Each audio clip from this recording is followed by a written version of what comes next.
பணம் பட்டுவாடா அதிக அளவு செஞ்சிருக்கிற தொகுதி அப்படின்னு சொல்லி 2 தொகுதி மட்டும் தான் அவங்க ஐடென்டிஃபை பண்ணியிருக்காங்க. பட் உண்மையிலேயே அது 2 தொகுதி மட்டும் தானா உங்க பார்வையில்? இப்போ பாருங்க, உங்க கேள்வியிலே அது இருக்குது. 2 தொகுதி மட்டும்தானே, மொத்த தொகுதியிலுமே பணம் கொடுக்கப்பட்டிருக்கு. அது எல்லாத்துக்கும் தெரியுது. தேர்தல் ஆணையம் காட்ட முயற்சி செய்யறது நமக்கு வேடிக்கையா இருக்கு. இந்த 2 தொகுதியில தான் கொடுக்கப்பட்டது போலவும் மற்ற தொகுதியிலாம் பணமே கொடுக்கப்படாது போலவும். இது குறிப்பா அது சொல்றது அதிக அளவுலங்கிறாங்க. அப்ப குறைந்த அளவில் பணம் கொடுக்கலாமா, ஒத்துக்கிறதா?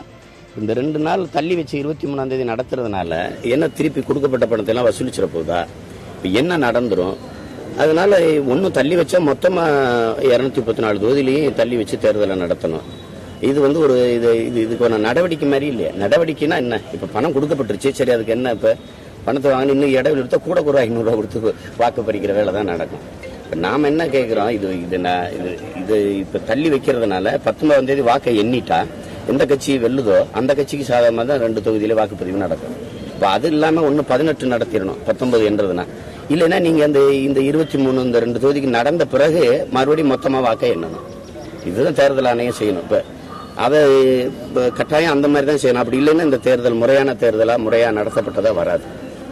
இப்ப தேர்தல் ஆணையம் நான் என்ன நினைக்கிறேன்னா, இது ஒரு நடவடிக்கை எடுத்தது போல காட்டுறது மாதிரி முயற்சிக்குதாங்கிறத பார்க்க வேண்டியது இருக்கு. அதனாலதான் இது ஒரு நம்பிக்கைக்குரியதா இல்லை, முழுமையான ஜனநாயகமா இது இல்லை. இப்போ அதிமுக திமுகவோட தேர்தல் அறிக்கை வச்சு தேர்தல் ஆணையம் என்ன கேட்டிருக்காங்க, விளக்கம் கேட்டிருக்காங்க. எப்படி நீங்க தேர்தல் அறிக்கையில நீங்க சொல்லிக்க இலவசங்களை எப்படி நிறைவேற்றுவீங்க அப்படின்னு சொல்லிட்டு அதுக்கு அதிமுக சார்பில் விளக்கம் கொடுத்துட்டாங்க. பட் திமுக சார்பில் 2 நாள் அவகாசம் கேட்டிருக்காங்க. இதை எப்படி பாக்குறீங்க? 2 நாள் அவகாசம் கொடுக்குறது அந்த அண்ணன் எப்படி அவங்களால எடுத்துட்டு வர முடியும்னு நினைக்கிறீங்களா? அந்த விளக்கத்தை கொடுக்க முடியும், உண்மையா கொடுக்க முடியும்னு நினைக்கிறீங்களா? இல்ல, நீங்க கொடுக்கறதுக்கு முன்னாடி எப்படி கொடுக்க முடியும்னு வச்சுதானே திட்டத்தை வரைஞ்சிருக்கணும். நீங்க இப்ப திட்டத்தை கொடுத்துட்டு கேள்வி கேட்ட உடனே நான் 2 நாள் கொடுங்கறத ஏற்புடையதா இருக்கான்னு பாருங்க. இப்ப மேயர் ஜெயலலிதா அறிவிச்சிருக்கிற அந்த இலவசங்களை கொடுத்து முடிக்க 15 லட்சம் கோடி தேவைப்படுது. ஏற்கனவே 4 லட்சம் கோடி கடன்ல இருக்கு நாடு. எவன் கேடு கேட்டு போனான்னு இருக்கிற போது இனிப்பா 2 வார்த்தையை பேசி வாக்க வாங்கி ஆண்டு செத்து போகுங்கிற கதை தான் அது. மக்கள் வாழ்றது வீழ்றதை பத்தி, அவனுக்கு துன்ப துயரத்தை பத்தி கவலை இல்லை. தெருவா போய் நின்னது நான் தான். குடிக்க தண்ணி இல்லை, பல இடங்கள்ல நடக்க பாதையே இல்லை. ஒரு சின்ன சின்ன கிராமங்கள் எல்லாம் ஒரு போக்குவரத்துன்னு ஒன்னே கிடையாது.